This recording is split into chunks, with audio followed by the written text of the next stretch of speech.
Hello, I have the pleasure of introducing Superintendent Nick Ouellette. Nick is superintendent at Hudson School District in Hudson, Wisconsin, and his presentation this afternoon is on the work of communication with large executive teams.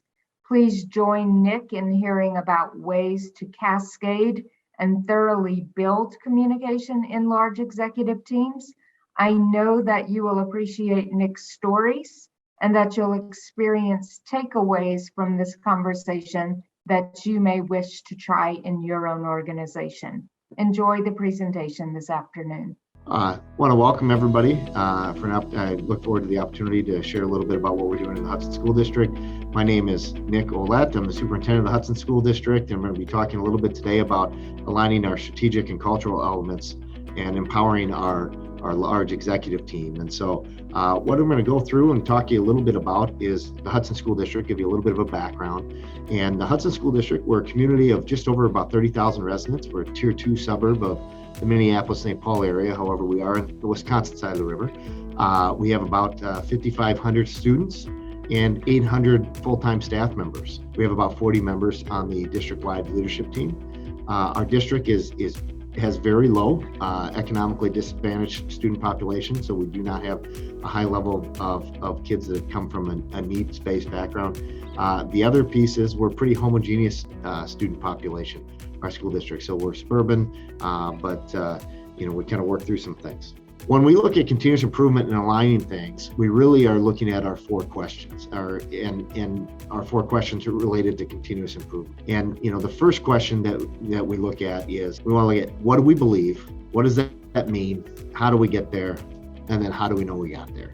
And that's really kind of the essence of everything we're doing when we're talking about leading a large team, is keeping those 4 questions in mind in everything we're doing so that we don't go off on these tangents. It's really easy, obviously, with a large team to start everybody kind of heading in their own directions. And so, really trying to stay grounded in what we're doing. With those 4 questions, we came up with our strategic implementation pyramid. We like visuals in the district. They something that people can be reminded of and how this all fits together, because I think that's the big piece too. A lot of times our leaders will wonder, okay, so how does this fit together, and then how do I cascade that down to staff?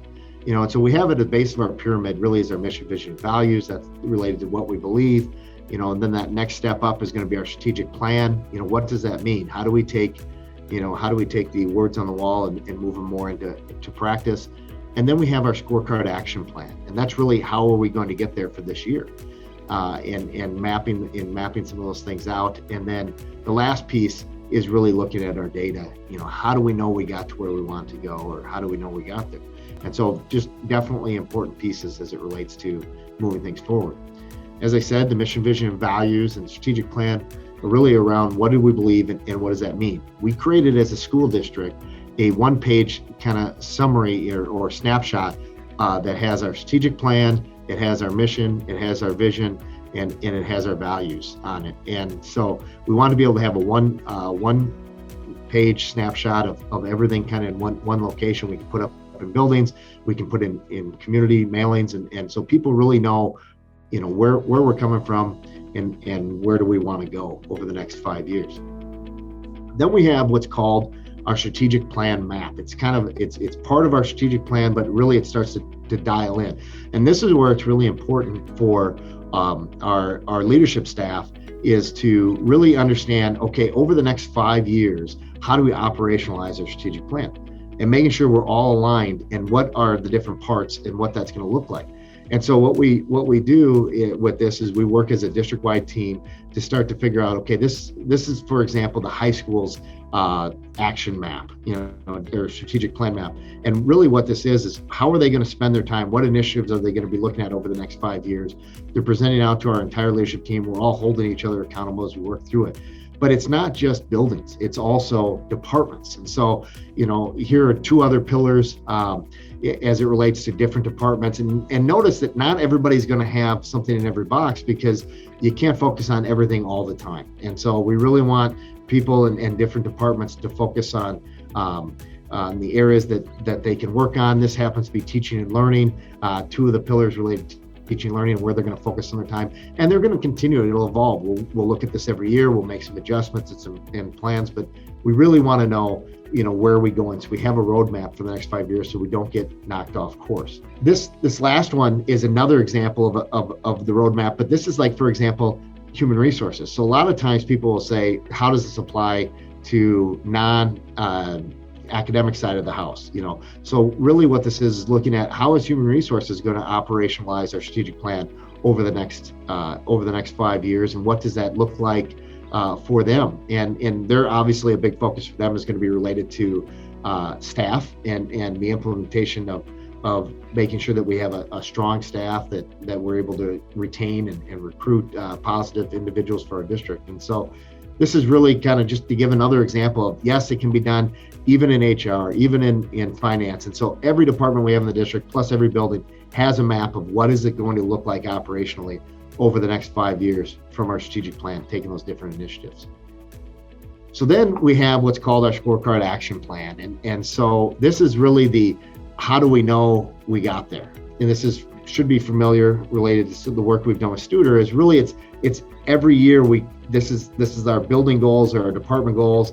And this is just an example of learning and support services as it relates to this area on our strategic plan.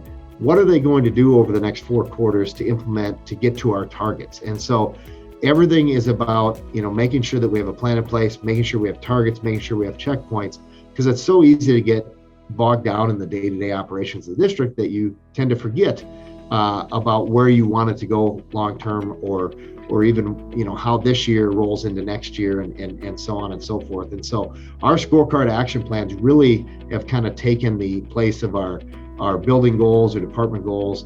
And when we think about this, all of this feeds up into our district goals. And so our big name of the game was really about alignment. We want to make sure that we're aligning, we have accountability, we're moving forward.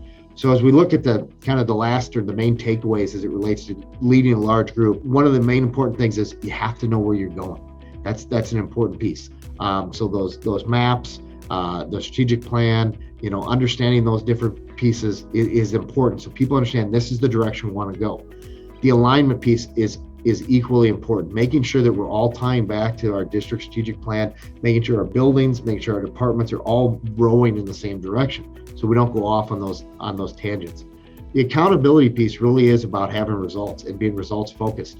And so whether it be the scorecard action plan, that really has, here are the targets we're trying to hit, and making sure that we have milestones along the way so that we can get there.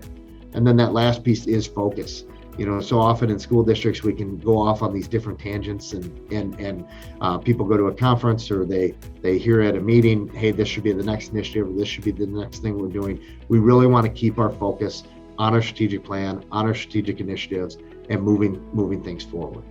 So with those things being said, I appreciate you taking the time to listen our gallery walk here through the Hudson School District. If you have any questions, or if there's anything I can do to help you out at all, feel free to reach out to me. My email at the bottom is available, and I try to help you however I can. Thanks, and have a great rest of your conference.